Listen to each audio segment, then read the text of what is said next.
എന്റെ ജീവിതത്തിൽ എനിക്ക് ഒരിക്കലും മാറ്റാൻ പറ്റില്ലെന്ന് ഉറപ്പുള്ള കാര്യങ്ങളെ കണ്ണും പൂട്ടി ആക്സെപ്റ്റ് ചെയ്യാനുള്ള ഒരു ഗ്രേസ് എനിക്ക് തരണം.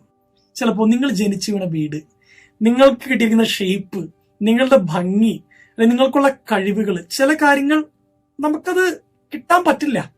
നമുക്കുള്ളത് സ്വീകരിക്കാനും കിട്ടാത്തത് എനിക്ക് ഒരിക്കലും അത് കിട്ടാൻ പോണില്ല, എനിക്കത് മാറ്റാൻ പറ്റില്ലെന്ന് ഉറപ്പുള്ള കാര്യങ്ങളെ കണ്ണും പൂട്ടി സ്വീകരിക്കാനുള്ള ഗ്രേസ് ആണ് ആദ്യം വേണ്ടത്. ചില കാര്യങ്ങൾ എനിക്ക് എന്ത് ചെയ്താലും മാറ്റാൻ പറ്റില്ല. ഇപ്പൊ നിങ്ങൾക്ക് ഒരാളോട് ഭയങ്കരമായിട്ടുള്ള അസൂയ ഉണ്ടെന്ന് കരുതുക. എന്തൊക്കെ ചെയ്താലും ഈ അസൂയ മാറണില്ല, ഇറ്റ്സ് ഓക്കെ, അതങ്ങ് ആക്സെപ്റ്റ് ചെയ്യുക എന്നുള്ളതാണ്. ഷൗക്കത്ത് പറയുന്ന ഒരു സാറിന്റെ പ്രഭാഷണത്തിൽ കേട്ടതാണ്. അദ്ദേഹം പറഞ്ഞത്, ഞാൻ വിഷമുള്ളൊരു പാമ്പായിരിക്കാം. അദ്ദേഹത്തോട് അദ്ദേഹത്തിന്റെ ഗുരു പറഞ്ഞാണത്രേ, വിഷമുള്ളൊരു പാമ്പായിരിക്കും, എന്റെ ഉള്ളിൽ വിഷമുണ്ട് എനിക്കറിയാം, പക്ഷെ ഞാൻ ആരെയും കൊത്താതിരുന്നാൽ മതി, കൊത്തിയാൽ മാത്രമാണ് ഞാൻ അപകടകാരിയാവുന്നുള്ളൂ. ഞാനൊരു റോസാച്ചെടിയാണ്, അതിന്റെ കീഴെ മുള്ളുകളുണ്ട്, എനിക്കറിയാം ഈ മുള്ളുകളോട് കൂടിയ റോസാപ്പൂവാണെന്ന് ഞാൻ.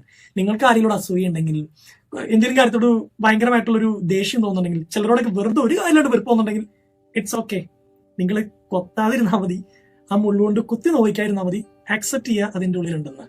പിന്നെ ഏതൊക്കെയാണ് മാറ്റേണ്ടത്, ഏതൊക്കെയാണ് മാറ്റാൻ പറ്റാത്തതെന്ന് ആക്സെപ്റ്റ് ചെയ്യുമ്പോൾ തന്നെ നല്ലൊരു ശതമാനം സ്ട്രെസ് കുറയും എന്നുള്ളതാണ്. ഇത് മാനുഷികമാണ്. ഐ ഹാവ് ടു ആക്സെപ്റ്റ് എന്നുള്ളതാണ് ആദ്യത്തെ പോയിന്റ്. രണ്ടാമത്തെ point, B grateful four what ever you have. നിങ്ങൾക്ക് ഇപ്പോൾ ഉള്ള കാര്യങ്ങൾക്ക് നന്ദിയുള്ളവരായിരിക്കുക എന്നുള്ളതാണ്. വാട്സാപ്പിൽ വന്നൊരു ഫോർവേഡ് വായിച്ച് ഞാൻ ഇങ്ങനെ ഓർക്കുന്നു.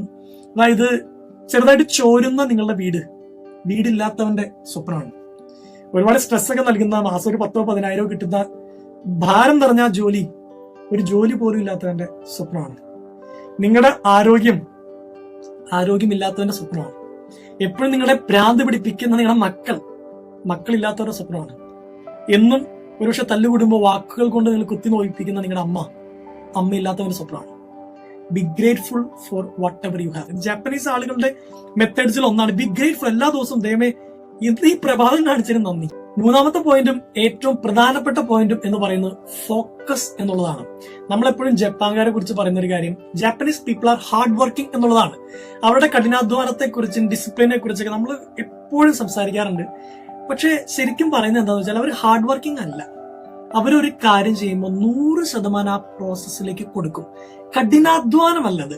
ഒരു കാര്യം ചെയ്യുമ്പോൾ അതിൽ മാത്രം ഫോക്കസ് ചെയ്യും. They are not worried about the goals, they focus on the process. നമ്മളൊരു കാര്യം ചെയ്യുമ്പോൾ അതിൽ മാത്രം ഫോക്കസ് ചെയ്യുമ്പോൾ അതിന്റെ പ്രൊഡക്ടിവിറ്റി വളരെ കൂടുതലായിരിക്കും. നിങ്ങൾക്ക് തന്നെ അറിയാം, നിങ്ങളിപ്പോ ഒരു പുസ്തകം വിദ്യാർത്ഥിയായി പഠിക്കാനിരിക്കുമ്പോൾ മൊബൈൽ എടുത്തിട്ടുണ്ടെങ്കിൽ എത്രത്തോളം ഫോക്കസ്ഡ് ആണ് നിങ്ങൾ. അല്ലെങ്കിൽ ഒരു മീറ്റിംഗിൽ ഇരിക്കുമ്പോൾ, അല്ലെങ്കിൽ നിങ്ങൾ കൂട്ടുകാർ ഒരുമിച്ച് ഭക്ഷണം കഴിക്കാനിരിക്കുമ്പോൾ മൊബൈൽ ഉണ്ടെങ്കിൽ എത്രത്തോളം റിയൽ കോൺവെർസേഷൻസ് പോസിബിൾ ആണ്. Focus on one thing at A time.